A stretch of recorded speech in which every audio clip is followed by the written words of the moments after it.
اعوذ باللہ من الشیطان الرجیم بسم اللہ الرحمن الرحیم انا نحن نزلنا الذکر وانا لہ لحافظون۔ اور اے پیغمبر ہم تم سے حقیقت یہ ہے کہ یہ ذکر یعنی قرآن ہم نے ہی اتارا ہے اور ہم ہی اس کی حفاظت کرنے والے ہیں۔ سورہ ہجر کی آیت نمبر 9 آپ کے سامنے پڑھی گئی ہے۔ اس آیت کریمہ میں اللہ تعالیٰ نے قرآن پاک کی حفاظت کی ضمانت لی ہے۔ قیامت تک کے لیے قرآن پاک کی حفاظت کی اللہ تعالیٰ نے ضمانت لی ہے کہ قرآن پاک کو نازل کرنے والے ہم ہی ہیں اور اس کی حفاظت بھی ہم ہی کریں گے۔ دوسری آسمانی کتابوں کے بارے میں اللہ تعالیٰ کا یہ کوئی وعدہ نہیں تھا۔ دوسری کتابوں کے بارے میں اللہ تعالیٰ نے فرمایا بِمَسْتُحْفِظُوا مِن کتاب اللہ، کہ دوسری کتابوں کی حفاظت کی ذمہ داری خود ان کے اوپر اللہ نے ڈالی تھی۔ یعنی جو پیغمبروں پر کتابیں نازل ہوئی، تورات، انجیل، زبور، ان کتابوں کی حفاظت کی ذمہ داری اللہ نے نہیں لی، بلکہ ان کے اوپر ہی ذمہ داری ڈالی کہ تم جو ہے اس کی حفاظت کرو۔ لیکن قرآن کے بارے میں اللہ فرما رہے ہیں کہ قرآن کو ہم نے ہی نازل کیا ہے اور ہم ہی اس کی حفاظت کریں گے۔ قرآن کے اندر کوئی تبدیلی اور کوئی تحریف اور کوئی اس کے اندر رد و بدل نہیں کر سکتا۔ قرآن کی آیات میں تو رد و بدل کرنا بہت دور کی بات ہے، قرآن کے لفظوں میں ایک فرق بھی نہیں آ سکتا، زبر زیر پیش کے اندر بھی کوئی فرق نہیں آ سکتا۔ قیامت تک کے لیے اللہ نے اس کی حفاظت کی ذمہ داری لی ہے۔ جیسا قرآن پاک نازل کیا گیا ہے آج سے 1450 سال پہلے، اسی طریقے سے آج بھی قرآن محفوظ ہے۔ اس کے اندر کوئی رد و بدل نہیں ہوا، زبر کا نہیں، زیر کا نہیں، پیش کا نہیں، جزم کا نہیں، کسی چیز کا بھی کوئی فرق نہیں آیا۔ بہت ساری اقوام نے قرآن پاک کو مٹانے اور اس کے اندر تبدیلی کرنے کی کوشش کی، اس کے اندر تحریف کرنے کی کوشش کی، لیکن کبھی بھی کوئی کامیاب نہیں ہو سکا۔ اپنوں نے بھی کوشش کی، غیروں نے بھی کوشش کی۔ ایک زمانے میں آپ کو معلوم ہوگا روس کے اندر 70 سال تک قرآن کے اوپر پابندی رہی۔ قرآن پڑھنا جرم تھا، اذان دینا جرم تھا، نماز پڑھنا جرم تھا، اذان دینا جرم تھا۔ کوئی قرآن نہیں پڑھ سکتا تھا روس کے اندر، اور اگر کوئی قرآن پڑھتا تھا یا اذان ہوتی تھی یا نماز ہوتی تھی، اگر کسی حکومت کے نمائندے کو، حکومت کے افسران کو معلوم ہو گیا کہ فلاں مسلمان نے اذان دی ہے، فلاں مسلمان نے قرآن پڑھا ہے، تو اس کو فوراً پھانسی کے تختے پر لٹکا دیا جاتا تھا۔ لیکن اللہ تعالیٰ نے وہاں بھی دیکھیے قرآن کی کیسی حفاظت کی کہ لوگ مسلمان تہخانے میں چھپ چھپ کر کے قرآن کو یاد کرتے تھے، قرآن حفظ کرتے تھے، اور اس قرآن کی حفاظت کے لیے ہزاروں بچے، جب وہاں کمیونسٹ حکومت ختم ہو گئی اور کمیونسٹ کا اقتدار زوال پذیر ہوا، تو اس وقت جب آزادی ملی مسلمانوں کو، تو پتہ چلا کہ ہزاروں مسلمان پابندی کے باوجود بھی مسلمانوں نے اپنے بچوں کو، اپنے لوگوں کو حفظ کر کے قرآن کی حفاظت کی۔ جمال عبد الناصر کو کون نہیں جانتا؟ ایک زمانے میں ترکی بھی، ایک زمانے میں ترکی ہے، مصر ہے، ان ملکوں کے حکمرانوں نے بھی قرآن کے اندر تبدیلی اور تحریف کرنے کی کوشش کی، لیکن اللہ تعالیٰ نے کسی بھی کوشش کو کامیاب ہونے نہیں دیا۔ آسمانی جتنی بھی کتابیں ہیں یا مذاہب کی جتنی بھی کتابیں ہیں، اگر ان کتابوں کو سمندر کے اندر پھینک دیا جائے، تورات کو، انجیل کو، زبور کو پانی کے اندر بہا دیا جائے، اور قرآن کو بھی خدا نخواستہ اگر یہ جو ہے ختم کر دیا جائے، تو اللہ تعالیٰ نے جن کتابوں کو نازل کیا، ان کتابوں کو اگر کوئی لکھنا چاہے اثر نو اسی طریقے سے جیسی کتاب نازل ہوئی، تو کوئی بھی نہیں لکھ سکتا، کیونکہ دوسری آسمانی کتابوں کا یا مذہبی کتابوں کا کوئی دنیا میں حافظ ہی نہیں ہے۔ لیکن قرآن پاک کا حفظ کرنے والا آج دنیا میں نہیں، صرف جگتیار میں کہہ رہا ہوں کہ 200-300 حفاظ ہوں گے جگتیار میں۔ کریم نگر ضلع میں کتنے ہوں گے، تلنگانہ میں کتنے ہوں گے، آندھرا میں کتنے ہوں گے، پورے ہندوستان میں لاکھوں کی تعداد میں حافظ ہے، پوری دنیا میں کروڑوں کی تعداد میں حافظ ہے۔ کسی بھی مذہب کی کتاب اگر ختم کر دی جائے پھر اثر نو لکھنا چاہے تو لکھ نہیں سکتا۔ میں آپ کے سامنے ایک تاریخی حقیقت بیان کر رہا ہوں جس سے پتہ چلے گا کہ ہر زمانے میں دشمنوں نے قرآن کو مٹانے کی کوشش کی لیکن کامیاب نہیں ہو سکے۔ ہندوستان میں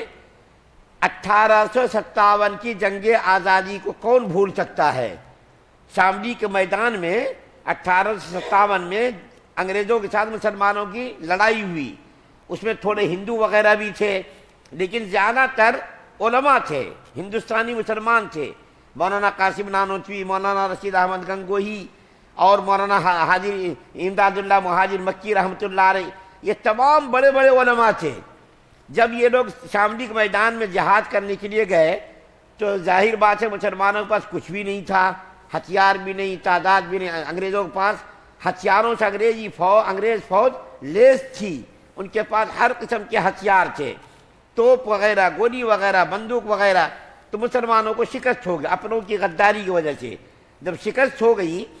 تو انگلینڈ کا جو وائسرا تھا اس نے ہندوستانی افسران سے اس سلسلے میں مشورہ کیا کہ یہ بتاؤ کہ ہندوستان سے انگریزوں کا اقتدار مضبوط کرنے کے لیے کیا کام کرنا چاہیے۔ وہاں کے جو وائسرا تھے انہوں نے پوچھا کہ ہندوستان میں انگریزوں کی حکومت کو مضبوط کرنے کے لیے کون سا کام کرنا چاہیے۔ تو یہاں کا جو گورنر تھا،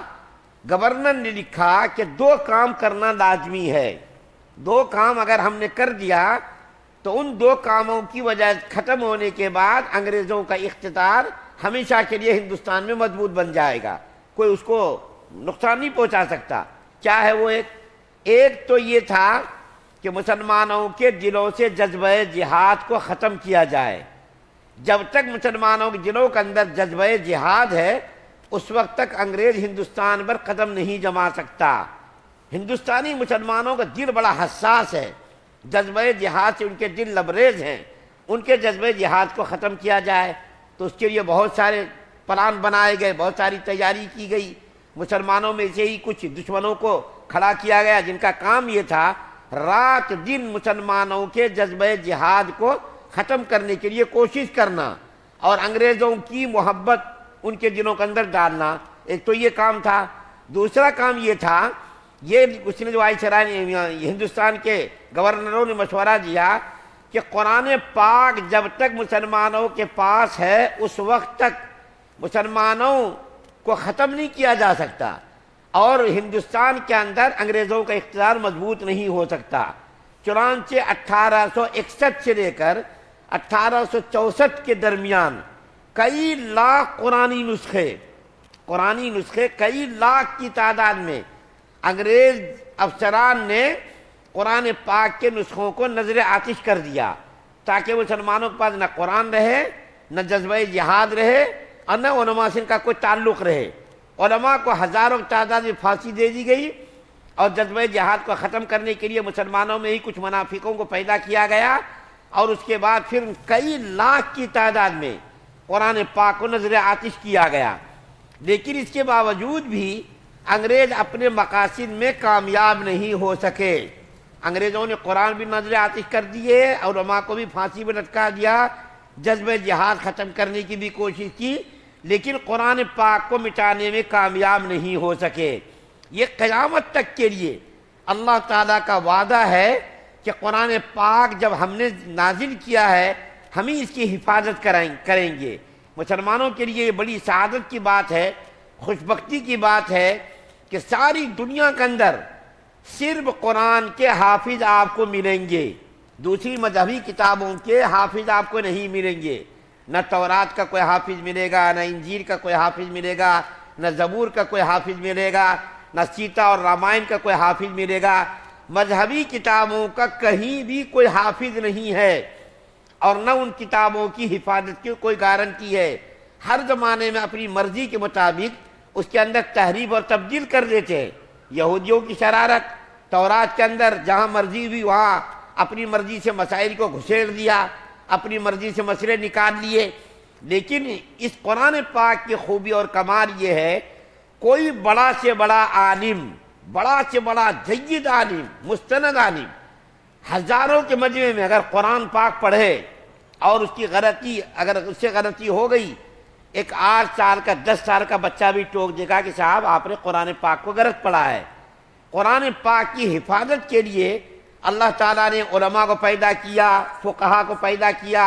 اور جو ہے مفسرین، صرف قرآن پاک کے الفاظ کو محفوظ نہیں رکھا اللہ نے، بلکہ قرآن پاک کے معنی کو بھی اللہ تعالیٰ نے محفوظ رکھا، اس کی تفسیر کو بھی اللہ نے محفوظ رکھا۔ الفاظ اور معنی اور تفاسیر اور مفاہیم، ان تمام چیزوں کی حفاظت کے لیے اللہ تعالیٰ نے قراء کو پیدا کیا، علماء کو پیدا کیا، مفسرین کو پیدا کیا، یہاں تک کہ اس کے بارے میں حجاج بن یوسف کتنا بڑا ظالم بادشاہ تھا، اس نے ہزاروں مسلمانوں کو قتل کیا، صحابہ کرام کو قتل کیا، لیکن اس نے اپنے دور خلافت میں حجاج بن یوسف نے ایک کمیٹی بنائی، اور اس کمیٹی کے اندر بنا کر کے پورے قرآن پاک میں کتنے الفاظ ہیں، پورے قرآن پاک میں کتنے الفاظ ہیں، ان الفاظ کی تعداد کو انہوں نے گنوایا، کون سے پارے میں کتنی مرتبہ الف آیا، کتنی مرتبہ با آئی، کتنی مرتبہ تا آئی، قرآن پاک کے اندر کتنی مرتبہ الف ہے، کتنی مرتبہ با ہے، جتنے حروف ہیں ان تمام حروف کے اعداد و شمار جمع کرائے، اور پھر اس کے بعد یہ بھی اس نے اہتمام کیا اپنے زمانے میں کہ پاؤ پارا کہاں ہوتا، آدھا پارا کہاں ہوتا، اور یہ زبر زیر جو جس کی وجہ سے آج ہم لوگ قرآن پاک تلاوت کرتے، صحیح قرآن پڑھتے ہیں، عربوں کے یہاں تو زبر زیر کا کوئی دستور نہیں ہے، ابھی بھی قرآن پاک وہاں سے آتا ہے، زبر زیر پیش کا دستور زیادہ نہیں ہے، لیکن حجاج بن یوسف نے زبر زیر پیش جزم وغیرہ قرآن پاک کے اوپر لگوا، اتنا بڑا ظالم تھا، ہو سکتا ہے اللہ تعالیٰ اس کی وجہ سے اس کی مغفرت کر دے۔ اس کے بعد آدھا قرآن کہاں ہوتا، پاؤ قرآن کہاں ہوتا، اور کون سے حرف کتنی بار آئے، یہاں تک کہ علماء نے کتابیں لکھی ہیں اس کے بارے میں کہ قرآن پاک کے اندر کتنے الفاظ ہیں۔ میں نے شروع تفسیر جب میں نے کی تھی تو اس زمانے میں میں نے بتایا تھا آپ کے سامنے 3 لاکھ سے زیادہ الفاظ ہیں قرآن کے اندر، 3 لاکھ سے زیادہ الفاظ ہیں، آیات 6666 ہے، اسی طریقے سے رکوع 540 ہے، یہ میں نے شروع میں بیان کیا تھا۔ تو یہ قرآن پاک کی حفاظت کے لیے اللہ تعالیٰ نے یہ اہتمام کیا، چیز کو، اس کی ہر چیز کو محفوظ کر دیا، الفاظ کو، معنی کو، تفاسیر کو، مسائل کو، فقہ کو، اس کے اندر جتنی چیزیں ہیں ان تمام چیزوں کی حفاظت کے لیے اللہ تعالیٰ نے بعد آپ تک جماعت کو پیدا کر دیا، قراء کی جماعت، علماء کی جماعت، مفسرین کی جماعت، فقہا کی جماعت پیدا کر کے اس کی ہر چیز کو اللہ تعالیٰ نے محفوظ کر دیا۔ یہ صرف کمال قرآن پاک کا ہے، کسی اور کتاب کا کمال نہیں۔ قرآن پاک کے علاوہ جتنی کتابیں آئیں اس کو تو زمانے نے مٹا دیا، اس کے اندر تحریف اور تبدیلی کر دی، لیکن قرآن پاک اللہ کا فضل ہے، جیسا نازل ہوا اللہ تعالیٰ نے آج سے 1450 سال پہلے جیسی پیشین گوئی کی تھی، آج تک وہ پیشین گوئی صحیح ثابت ہو رہی ہے، اور قیامت تک انشاءاللہ یہ بالکل صحیح ثابت ہوگی، اس کے اندر کوئی رد و بدل نہیں ہو سکتا۔ اللہ سے دعا اللہ ہم تو سننے زیادہ عمل کی توفیق عطا فرمائے۔ سبحان اللہ و بحمدہ، سبحانک اللہم و بحمدک، ونشہد ان لا الہ الا انت۔